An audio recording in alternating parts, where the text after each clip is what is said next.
Welcome to ACNO's tutorial. In this tutorial, I'll be giving a brief overview of the Department of Defense acquisition process. This tutorial will cover the basics of acquisition process, its guiding principles, its phases and milestones, acquisition categories, and main regulations and guide.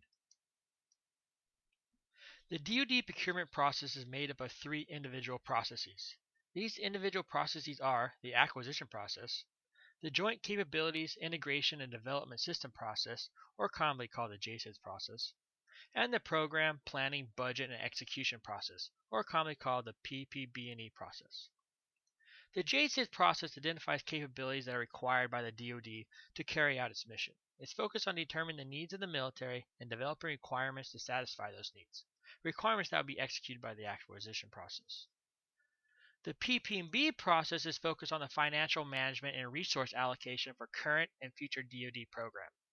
It's basically the funding process for any acquisition program in the DoD. The third process is the acquisition process. The acquisition process is focused on the management and execution of all DoD programs. This is the process that this tutorial is focused on. Each of these three processes make up the DoD procurement process. However, these are not standalone processes but integrated together. Each process is vital to the successful execution of the other processes in any DoD program. The acquisition process is governed by the DoD 5000 series. There are two main documents that are followed: DoD Directive 5000.01 and DoD Instruction 5000.02. These documents will be explained later. The acquisition process is governed by 5 principles. The first principle is flexibility. No two acquisition programs are the same, so the process must be able to adapt and be flexible to meet different needs. The second principle is responsiveness. The process must be able to adapt to changes in the military and political environment to be successful.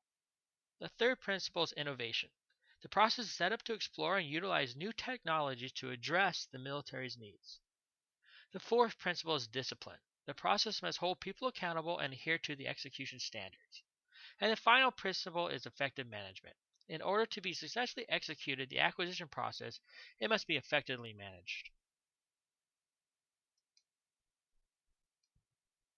The acquisition process is what the DoD calls an event-based process. An event-based process is one where the acquisition program goes through a series of phases, milestones, and reviews from beginning to end. These events form the foundation of executing the acquisition process. The management technique that is used to execute the acquisition process is called Integrated Product and Process Development, or called IPPD. The goal of IPPD is to simultaneously integrate all essential acquisition activities to include the JCIDS and PPB process. Oversight of the entire process is provided by the Milestone Decision Authority, or the MDA. The MDA is appointed by senior leadership and has control of the acquisition process for a DoD program. The MDA seeks advice from the Defense Acquisition Board, which is chaired by the Undersecretary of Defense for Acquisition, Technology, and Logistics. This slide shows the phases, milestones, and reviews of the acquisition process. The top figure is the most common graphical layout used by the DoD to depict the acquisition process. The process starts on the left and works its way through a series of 4 phases until the end.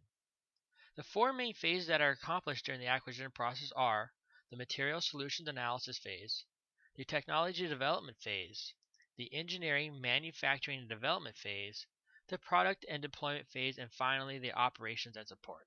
Each of these phases are detailed in ACT notes and other tutorials. Along with phases, the acquisition process includes a series of 3 milestones. Milestones are a point in time where a recommendation is made to the Milestone Decision Authority about starting or continuing an acquisition program into the next phase. Along with phases and milestones, there are a number of acquisition reviews that take place. These reviews address singular topics within the acquisition process. A few of these reviews include the Alternate System Review, a review focused on exploring different solutions to satisfy a stated need; a System Requirements Review, a review that analyzes the development and status of an acquisition program and system requirements. There are also a number of major design reviews, such as the Preliminary and Critical Design Review. All these reviews must be accomplished during the acquisition process. For a list of full reviews, visit the ACT Notes section for major reviews. There are a number of activities that are conducted during the acquisition process. These activities below represent the major ones that are addressed in the Defense Acquisition Guidebook. These activities are setting program goals and objectives, analyzing program affordability and resources, analyzing life cycle logistics, conducting system engineering activities, integrating human systems into a program, understanding intelligence and security support, conducting test and evaluation, executing production, quality, manufacturing, and the career discipline that manages all these activities, program management. These activities form the disciplines that are needed to execute the acquisition process. Each acquisition program falls into an acquisition category, or called ACAT. The level of oversight and program importance will dictate the ACAT level and the scrutiny of the execution of the acquisition process. There are 4 ACAT levels. ACAT 1 programs have a research and development cost of more than $365 million and a total procurement cost of $2.19 billion. An ACAT 2 program has a research and development cost of more than $140 million and a total procurement cost of $660 million, but less than ACAT 1. ACAT 3 programs are less than ACAT 2. ACAT 4 is special category meant for Navy and Marine. Our final slide today lists the 3 main documents that are used during the acquisition process. The overarching document is DoD Directive 5000.01, titled the Defense Acquisition System. It provides the management principles and mandatory policies and procedures for all acquisition programs. The next document is DoD Instruction 5000.02, titled Operations of the Defense Acquisition System. This instruction establishes the management framework for all acquisition programs. It basically tells the reader what needs to be done in order to execute an acquisition process. The final document is the Defense Acquisition Guidebook, or called the DAG. The DAG is about 800 plus page document that details the entire acquisition process from start to finish. It goes through each of the main activities in detail that we discussed earlier. This should be the main reference document for any acquisition program and program manager.